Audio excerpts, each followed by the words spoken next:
way to box people. Yeah, absolutely. It's completely subjective, isn't it? Yeah. Yeah, it also changes what we find emotionally important. I think it changed over the decades. All of the things You that you could said. be emotionally unstable and yet actually come up with Yeah, if we go back to where we started, this is about our very being, our consciousness. It's completely subjective. It isn't possible to measure, but it then puts it in a box, because what they did was they made lots of tests around, and there's lots of cute quizzes. You can do them online, you know, they're tests. And there's also one, this is my favourite, there's one at Yale, where you can go online and you look at people's body language and you guess what they're feeling. And you find out how good you are at emotional intelligence. Yeah, you're measuring it against looking at an actor pretending to feel something, because they're the same person. I doubt they actually made them angry. They didn't go and push them to make them angry. So the testing of this is the whole notion that we can test it, and then it's something that can be quantifiable, has many, many issues around it. So I don't personally use the term intelligence, but this man does. This is a very rich man. I don't say this with any bitterness at all. Not at all. Daniel Goleman, who is the sort of he laid the golden egg of emotional intelligence. He started off in business, and there was a whole quite dark side to this, because basically once you understand how identity is formed using emotions, you could start a cult. You know, I can tell you how to start a cult from my research, and he went into businesses, and it was all about sales and marketing and manipulation and things like that. But he's now come through that, and he's now latched onto the same kind of work that I was talking about. So this is Damasio and this is Narvaez. And you can see this is a new area of research and quite a modern area, because they're all alive. It's very rare in educational theorists. So Damasio and Narvaez, and they are the neuroscientists. So these are the kind of people that are the big names in terms of emotions. This is the Mayo and Salave's 4-branch model. And they put these 4 different areas and said this is what they look at: managing emotion, understanding, using and perceiving. And they try and break it down and categorise it in that way. But I mean, I've done a huge amount of reading around that, and it is problematic. This is Daniel Goleman, and I know I've just been slating him. However, this is a very good metric. So if you have a look at this, I want you to find the area of this in terms, this is what he sees as a definition of emotional intelligence. This could be a job description for a teacher. Really, really easily. So looking at this, because I've talked too much, I want you to pick one area, and I mean a subsection, that you're excelling at. That you can say, pat yourself on the back, I'm doing really well in that area. And then I want you to find one and say, I find that one really hard. Okay? And I want you to just tell the person next to you, what one are you doing good at? Which one are you finding a real struggle? Okay, so when I say that, I mean one subsection, one of the little ones. Okay?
that? No? Anyone willing to then offer, I'm not going through them all, anyone willing to say what they're doing really, think they're doing okay at? Accurate self-assessment. Accurate, that, yeah. Of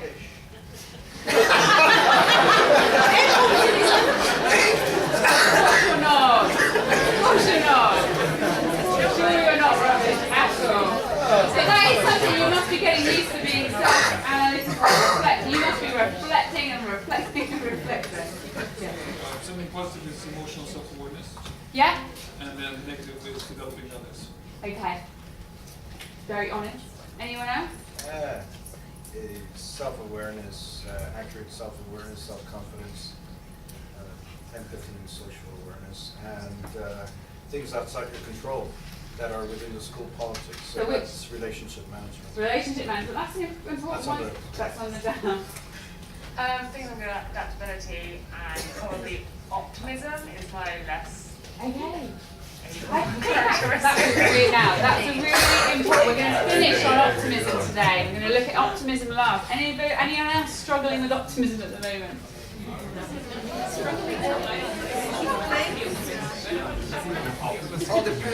Well, that would be interesting. Well, we'll look at why it's a good thing to be. We really will. Service orientation, we were laughing about this like that. It's being orientated to serve others. So being in the service of others. So being more about serving of others than it is about yourself. So you would say in that sense. Empathy, that's an important one on the board. Anyone struggling to be empathetic? No? Wonderful. That's lovely. That's a really nice thing. This is a really useful tool as well when you're reflecting, because it kind of gives you all those areas. So, your brain, cartoon one, but your brain is super important. Where is your emotional base in terms of your brain? Come on, the biology, people in the room.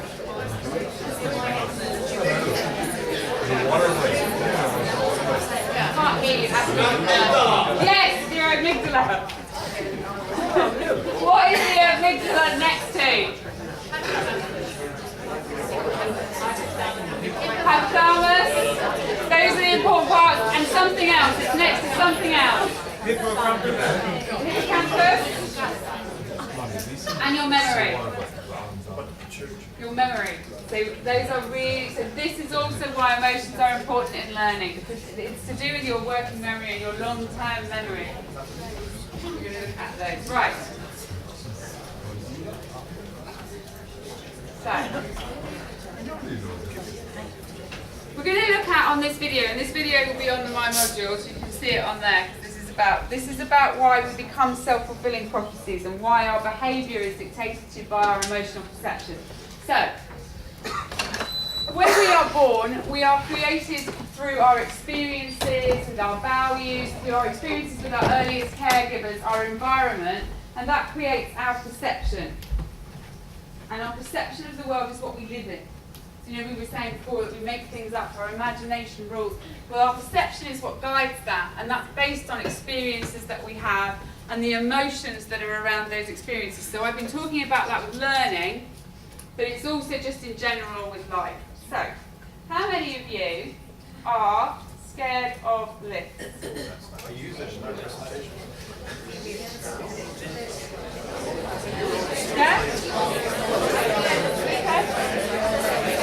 So if you went towards a lift and you got in, I'm just going to touch on this here.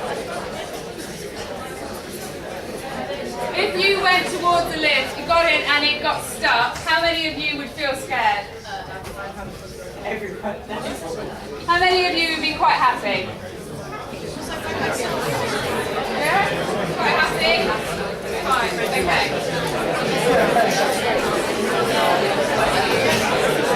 Come back to me. My waist. So what's the difference? What's the difference for those people that are going to feel scared and those people that are going to be happy? Why is one person who steps in going to think, great, I've got a coffee and some chocolate, I'm just going to chill out till they come? Past experiences. Past experience. Because they may have had a bad experience, they may have been in a closed space, they may not like that. What else? Sometimes seeing movies get somewhere. They might be angry, but they might not be scared or fearful. So sort of, they might be, yeah, there may be an idea that they may get irate, but I'm more thinking about that general fear, that fear of lifts, the reason why some people would be scared if they were trapped rather than not. Their imagination ways. You imagine? It's completely about perception. In reality, it's just a metal box. But I have a fear of escalators, so I'm not knocking anyone. I have an absolute irrational fear of escalators. It's risk, part of perception, because it's risky. Well, it's risk assessment. It's subjective though, isn't it? Risk. What's risky for you is not, so my irrational fear of an escalator. Yeah, but the risk of actually is a wire breaking. Yeah. That's not. But it is That perceptive. is a Well, risk. you don't know these. It's a risk. Sorry, you don't know the data around it, so you wouldn't know that when you go in. It would be a perception of a risk. And that's completely based on a subjective basis of what we believe and our experiences that have come before and our early experiences. So, I just wanted to get to this quote because it's super important in terms of learning. Here we go. People generally see what they look for and hear what they listen for. This is a quote from Harper Lee from To Kill a Mockingbird. So I want to relate this to you as a learner, to you as a teacher, and to your students. How many of you feel that you're bad at a particular subject? Yeah? Everybody has something they're not so good at? Okay? So when you had your experiences in that subject, what was it that you listened for? What did you see? Bell for the next lesson. When you were with the teacher, what kind of things would you be looking out for, do you think, or pick up on? When you're in your mentor meetings right now, what are you picking up on? Negatives. Because that you're nervous about it, you're vulnerable, we've already said. So if you believe you're bad at a subject, do you think that you listen out for being told to reconfirm that? Do you think that that's what students do and people do? Why? Why is it that we seek out, because Harper Lee's comment is really correct, why is it we seek out to reconfirm beliefs about ourselves if they're negative? We do it with positives too, so it's not just, but we're trying to think about the learners in your care. Why would they, pick up on a tone in your voice and believe the worst of it? Why would they do that? Why do you do it? Because if psychologically you've always been put down before, and it's a subject that you built yourself up in, something that you built yourself up in your head before, so you've heard bad comments before maybe, and that's what you always look for, because then you're trying to tell yourself that Completely you are right. bad at that. And why do we do that? You're completely right. Why do we do that? Stop crying. Survival. It's human. Evolution. Is it going to shift the blame a little bit off? Like, it kind of takes the pressure off of you because it's like, well, they're Not in this sense. It's reassuring. It's reassuring. Why? Because then we're right about what we think. It's what we believe. So we're reconfirming our beliefs, and we do it all the time, even when it's negative. How many of you say things to yourself like, "Oh, I'm so stupid"? How many of you say, "I'm such a bad organiser. I'm so bad at timekeeping," and you become what you say you are? Because it's just a made-up construct. You are nothing. You're born. You are. You are making yourself. That's it. You're making yourself into it. I say I'm bad at maths. I'm not. I was top of my entire school and year in year 7, and then year 8 I went down. It got harder, but I'm not bad at maths. At least you accept A lot harder. I'm not bad at maths, but I say this, and so what I did was I switched off. So in that sense, when you say, is it about, yes, partly, but it's not as kind of, but not in a blame way. More in I just became what I wanted, because it was comfortable and reassuring, because it's the sense of who I am. Because transformation, as you know right now, is really uncomfortable, isn't it? You go in a no man's land when you actually try and change and you try and learn new things. It's hard and it's difficult. So we reconfirm it and we say, well, I'm just not good at this, therefore I won't do it. And I'll just be bad at this. This is part of who I am. If you were to draw yourself and dissect yourself, you'd have things I'm good at, things I'm not good at. They're just made up. You may have innate talents, but there is lots of studies around that with the whole 10,000 hours and things like that, of what it takes to be exceptional at something. So it's not my area of specialism, but yes, certain people have got better talents in some areas. But most of the time they're just constructs that we make up for ourselves. So your students, the great thing about this is it's completely pliable. You can help them to have a different relationship with your subject. That's incredible. So they can come to you and they can believe, they can be in year 9 and they can believe that they are not good at your subject. Oh, that's just made up. So going back to the work that I used to do, what we did was we let people just recreate themselves as learners. No, you're not that, you're not good, you're not bad, you just are. You can be good at it if you want it.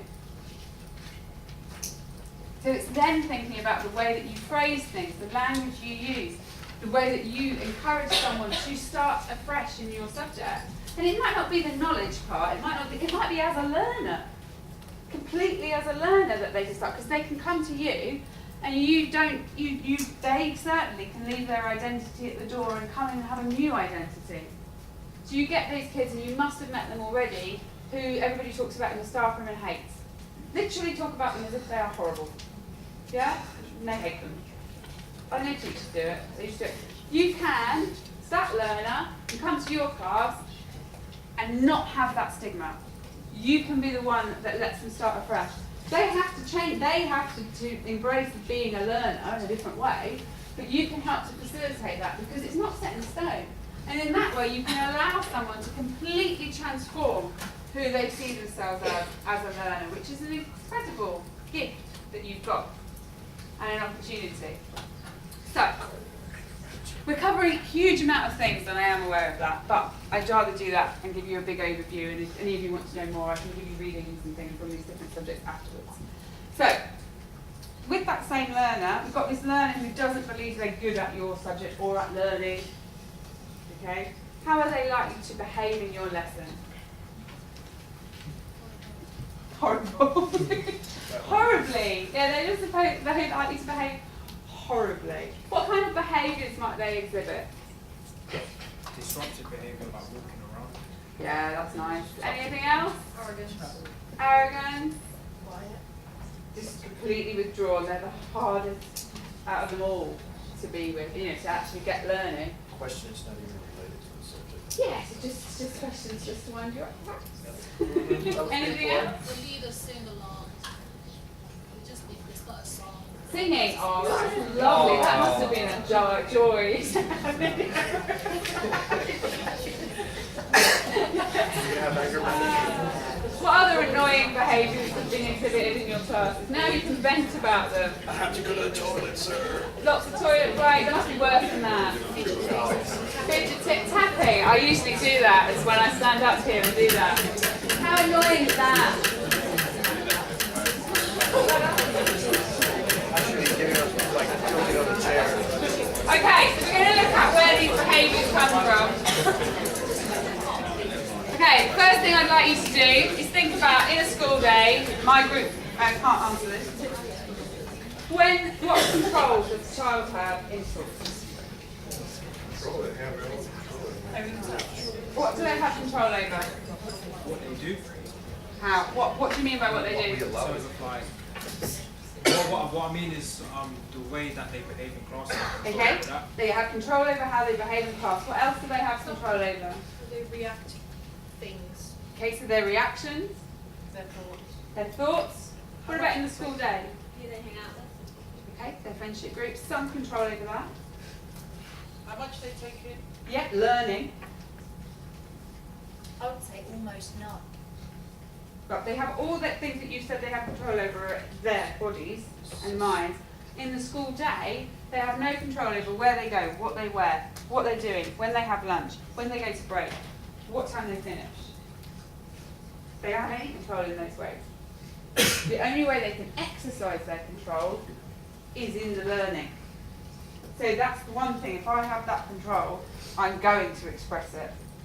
And that's what they will do. They will listen or not listen. They will behave or not behave. But it's important to bear that in mind, because if I suddenly said to you all tomorrow, I need you to all come in on next Wednesday, I want you all to be wearing a blue jumper and blue trousers, how many of you would just be like, no? Some of you would conform, because that's the way you are, and you quite like that. But others would just be like, no, I'm not. You would wear bright red, just to wind me up. If I then said, right, well, I split you up at lunches and I made you go with different people, and even when you get put in groups, they're betting you're sort of like, I don't want to move there. Well, it's free will. It's natural to have free will. Okay, the next thing I want you to do is I want you to draw a picture of your anger. So if your anger was a picture, what would it look like? So just draw your class.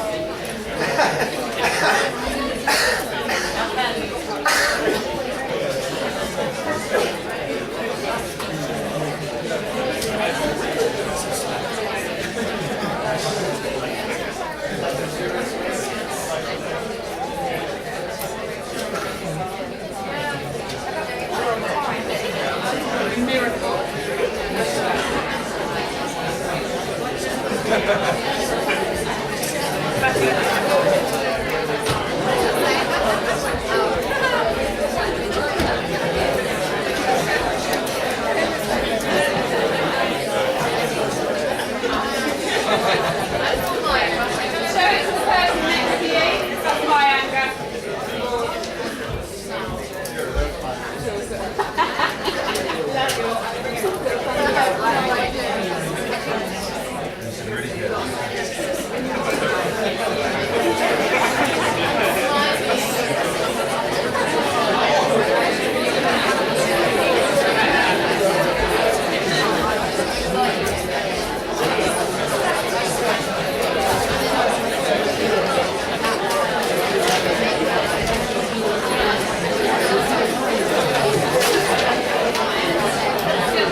apart from the back row, I'm coming to you.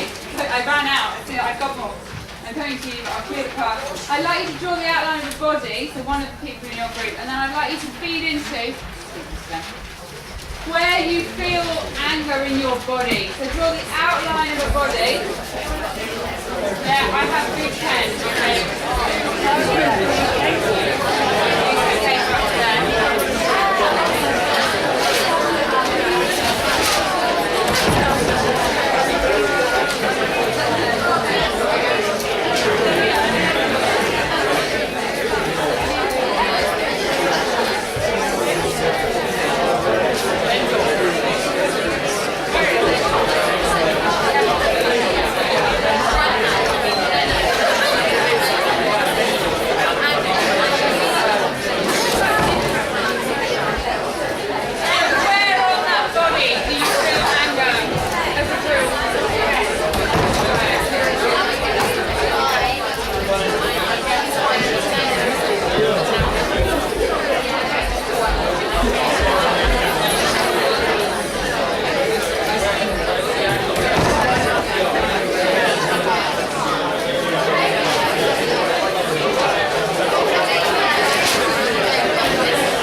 because I think it's a bit of a taboo.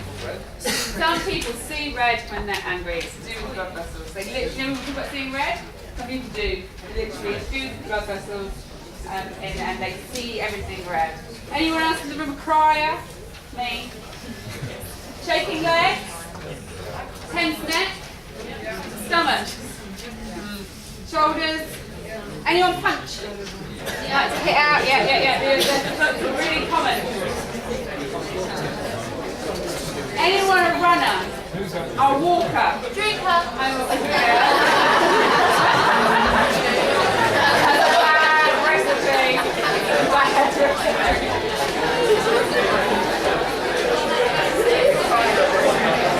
Bear with me. You can come back to me. Thank you. Why do we do that? What happens to our bodies? What's going through? What's happening to our bodies? Why do we have all these feelings? It's all the chemicals and Chemicals. What chemicals? Adrenaline. So the main thing is our body floods with adrenaline. And we go into fight and flight, don't we? So some of you, does anyone here go really, really quiet? So the flight can be that you just withdraw. But fight, you get pumped up basically, don't you? Because you're getting ready to fight a lion. That's why we have this. It's our prehistoric response. So we flooded with adrenaline and we need to lash out and it needs to come out somewhere. Okay, so now imagine you are a child and they're doing this. Now try to connect that with the anger. What might be the fidgety child, the singing child? What might be going on for them in terms of their anger? Well, their anger is likely to be triggered. So most of the small behavioural things, we'll look at the causes in a minute, we would see in this trigger phase. Okay, so I went off and did an anger management diploma in East Sussex. It was a very weird experience with lots of angry people, but I did it. It was very weird. It was the British Association of Anger Management. It was a bit weird. It was right next to a Scientology house and things like that. It was a very weird thing to do. But this trigger phase, if our body's getting pumped up and we're feeling all of those things, and there's how many, the kids are coming in, whether they've had a fallout at playtime and it's that kind of thing, great, or whether something catastrophic is going on at home, because you are going to teach abused children. That is just going to happen. Okay? It's just going to happen. You have to accept that. It's horrible. There's a lot of emotion. The emotional side of your job is gigantic. And as you become a leader, take on roles of responsibility in pastoral, you will find out more and more. But you are going to, whether that's emotional, sexual, physical, those things are going on. Poverty. Severe poverty. You're teaching children that come from, are living in severe poverty. And they're back here, they are not in a happy place. So they come into your lesson and they're pumped and they've got this going on. They're therefore going to exhibit the kinds of behaviours that you've all just admitted you exhibit. You get tense. You get twitchy. I have to walk. So I would be a bolter. I would get out. They have this to say when they're tapping and swinging on a chair and this, instead of thinking, God, they're annoying, which it is, it's thinking, okay, there's no excuse for this, but what's the reason? Are they angry? Are they triggered? Because if you, and this is the most important part of your job, if you can catch it here, you don't lose learning time. Because lots of the behaviour issues where it goes further are because it's escalated and you're hitting crisis. So the types of behaviour that we exhibit when we're triggered are wheeling our, start to get bigger. And escalating, it just gets bigger still. So just someone sitting and prodding the person next to them, their anger is triggered. You don't behave like that when you're not. Now you may think that they're smiling and they're really enjoying it. Yeah, they are. Because what does anger want? What do you have to have if you're going to lose your temper? Yeah, you have to have a release and you have to have someone to release it. So they're smiling, because really they're thinking, right, I'm going to get you, I'm going to get that. And what we do is we walk around, we all do this, they're no different to us. When you are angry, you walk around, it's like walking around with a box of matches going, and trying to throw, you set someone will fight with me. I will just keep trying. If it's just the woman in Marks and Spencer, then that's what it is. That's what we do. We want someone else to be angry with. We want to release it, we want to let it out. And that's what the kids our lesson, and they are trying, they're looking for you to annoy you, because they want you to join in. So, instead of that, we need to look at things that we can do during the trigger phase, and that's what you're going to do in a minute. You're going to take these phases each. Because then once it starts escalating, then it gets bigger. And that really is the kid who's walking around. That kid's like, yeah, I'm just walking around your lesson, I'm going to push them on the chairs. And all those things, that's what they're doing. They're getting bigger. So it's the same kind of thing, but it's escalating. And then we have crisis phase. The crisis phase is raging. Any of you had to face raging yet in your class? Yeah? Okay. So it's an uncontrolled outburst. Then we get plateau or recovery phase. This is when most kids get excluded from school. So this is when they're calming down and then they get sent to the head or senior SLT. And SLT's first question is, what did you do? Now, if you've had a row with someone and then you ring your friend later, your partner, whoever, your mum, and you tell them about it, what happens? Get angry again, don't you? So when the member of SLT goes, what did you do? They get angry again and then they get in a big row with the member of SLT and they get excluded. So, then we get this post-recovery, and that's the question. How many of you have lost your temper and been embarrassed to go back? Get embarrassed to go back when you've lost your temper. We've all done that. We've all been there. Whether it's a shop or restaurant somewhere, we've lost temper, and it's that shame. Because we feel ashamed when we've lost control. We feel like we've lost control, don't we? When we've lost. Kids are the same. They're no different. They're just little ups. You know? They're just younger ups. Okay.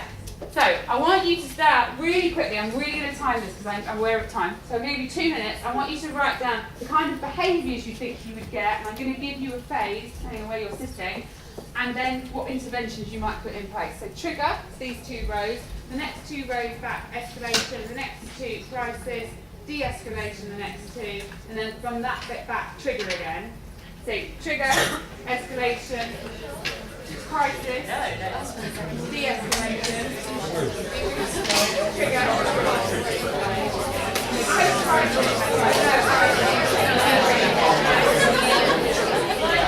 what kind of behaviour and what kind of intervention? 2 minutes. We need to go.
Okay, those of you that had trigger, what kind of behaviours would we be looking for? Low-level disruptions. The turning around, the talking, the fidgeting, the moving. All the things that probably drive you most mad. Okay, what? Anyone else with some trigger behaviours that we've not? We're saying low-level disruptions. Another one for trigger is lateness. Someone who comes in late. There's a really, it's a really quick way to lose your lesson to challenge someone who's coming late. So, what can we do at trigger phase to stop it from escalating? Well, for that one, coming in late, I just normally tell them, I will talk to you at the end of class, done, get in, done. Yeah, if someone comes in late, we don't say, why are you late? Because that's just causing attention to them, and there may be a genuine reason, or if they're looking for an argument, you've just given them it. So just saying, I'll speak to you later, getting them settled quickly into learning, and then go back to them at the end. Yeah, it's not getting away with it, it's just not losing your lesson to them. And that's what this is all about. It's not losing your lesson to them and their anger. What about if someone is just tapping and you know, what would you do if someone's tapping or swinging on a chair or something like that? What would you do? What could you do? Give them a glue tack. Yes? Yeah, give them something to play with if they are a fidgeter. Anything else? They may not be realizing it. They may not realize it. Absolutely, they probably don't realise it because when you're Just little angry, you stares. don't. So, what's the first thing you want to do as teachers? Someone was going to say something there. No? Okay, if we talk about the behaviour, the only problem is we're talking about their behaviour rather than the learning. So we've focused our attention on what they're doing, which is partly what they want us to do, because they want to draw us in. So instead of saying, can you please stop tapping, because then they know that we've noticed they're tapping. You know, because I'm saying they want that, okay? They want you to notice they're tapping. So instead of saying, can you stop tapping, what could we say to them? Remember they're in a lesson? Yeah? Just question them about. Yeah. Bring them back to the work. Now, bring them back to the work and just give them, so maybe that they just say, you know, bring them back to the learning. Now, if it's the learning that's causing it, because it's a task they can't do, what can we do then? Scaffold it, yeah. So literally by dropping down, I mean, I would always never lose. So you're dropping down to them and just saying to them, okay, so, you know, give them a question, back to it, what's the answer, you know, have you done this one, and look at what they've done. Focusing on the learning, distraction, yeah? Focus them back on the learning and not on the behaviour, because we're then just saying, yeah, you might be doing that, but I'm not even going to give you I'm not giving that time, because we're going to talk about your learning. What else can you distract them with? Especially if they're persistent, you know, this is something that they maybe find lesson transitions tricky, because they get riled on the corridor. You know, the kids who are a bit more, they don't like that. What could you do for them first of all when they first come in, because they always come in a bit triggered? Give them tasks. Give them a task. So give them and distract them. Same as if they're in a lesson and get them something to hand out. Get them to write the board down. Give them something that distracts them. And you're just, because remember, can't outthink a feeling, but you can outfeel it. So they're getting attention from you. That feels nice. Yeah? It does feel nice. They've got attention. They've been given a responsibility. The other biggest thing that you can do to a child who is triggered is get them to look after someone else. Now this is true, and this is really true in sport, where you're in a very different environment, and I know that. It's a lot harder because you're not in that. There's much more of a rule out there. So, but in sport, and in class if you can, is to get them to feel empathy for another. The reason for that is you cannot get angry when you're feeling empathetic. They are two physiologically different states. So it's been proven to drop the heart rate and to make breathing more regular, and therefore the body chemically starts to change when you're caring for another and when you're looking after someone else. So what we say is if it was in a game of football, there was a goalie who really got angry every time we let in a goal, which was quite tricky if you're a goalie, but and was for him to then immediately go out and start to think about the other players and offer support. Just by using that language, he'll start to be in that frame. So if you've got a kid who's triggered and angry in your class, getting them to look after someone who maybe just look after someone else in the class and put them to focus in a pair. Which is not what you think you'd do, because you'd want to keep them on their own. But actually, if they're triggered, getting them to think about someone else will help them to just calm down before they escalate. Another big thing you can do, and this is a sort of universal one, keep coming back to you, just to have to get over the fact we're having this relationship in here today.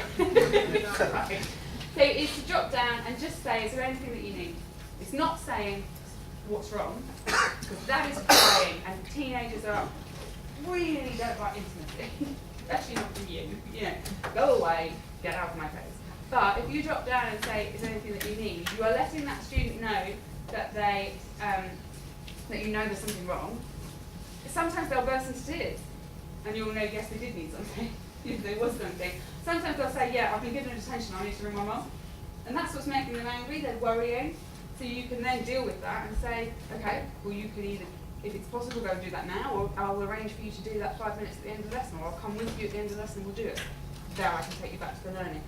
Sometimes they won't tell you, and it will just go on, but they know that you know they're not okay, and you're not talking about their behaviours until you're caring for them. And that's a completely different thing. So again, I'm doing this as if we're in a classroom. If you're not and you're physically out and about, you can just, being mindful of the personal space, but just quietly having a word. And saying, you know, is there anything you need? Not what's wrong, not you're not yourself, because that is prying in and will just get someone's back up and be defensive. Okay, escalation. Behaviours just getting bigger? Anything else about the behaviours that we need to consider? No? Okay, what kind of interventions would you put in place in escalation? So I'm suddenly singing. I'm singing aloud. I'm having a song. I would take them out of the classroom as in away from their peers so they don't have that encouragement. Okay, so at this point we can remove them, but we still they're losing their learning time. So we want to avoid, if we can go there, and we definitely will go there eventually. But if possible, we want to keep them in there. Excuse me. Just because they're going to lose their learning time, but we also don't want the rest to lose their learning time. If somebody's singing or somebody's starting to get a little bit more rowdy, then it can be problematic. Anything else that we can do? Could certainly facilitate a time out. So rather than them leaving the lesson, they could have a time out from the lesson. What else? What else have you seen in action in school or anything you've tried? You could have a warning. You could use your system at this point. Yeah, you could give them a system. Anything else? Yeah? Sometimes when it's someone who I know actively has anger issues, so you don't feel like they're in trouble when I move them, I like to ask them, do you want to go get a drink of water? And they come back. So giving them a job to do, but that gives them a space, because they physically remember getting wound up and their adrenaline's pumping. So yeah, a job to do where they can go and have a walk, a wander, and yes, there's a problem perhaps that they may go off and get worse, but it does distract them. The same things as you did at Trigger Phase will work here. They will work here, but it's just putting in the time out, the potential that you're going to have to remove them. Now, the other thing you can do is just have a word with them away from everyone else. The worst thing that you can do during any of these phases is to call them out in front of everyone else, because you're belittling them and you're then going to make them more angry. But if I was to, now you're going to get used, sorry, you're in the front. So now, what I can do is I take them out to the front, to the class, or just say, have a word outside, and just say, have I done anything to disrespect you? And it's a very weird thing to ask a student, and it does disarm them. Because you say, because you're really disrespecting, I'm trying to talk and I feel like I must have upset you because you don't seem to be liking what I'm saying, and I feel disrespect from you.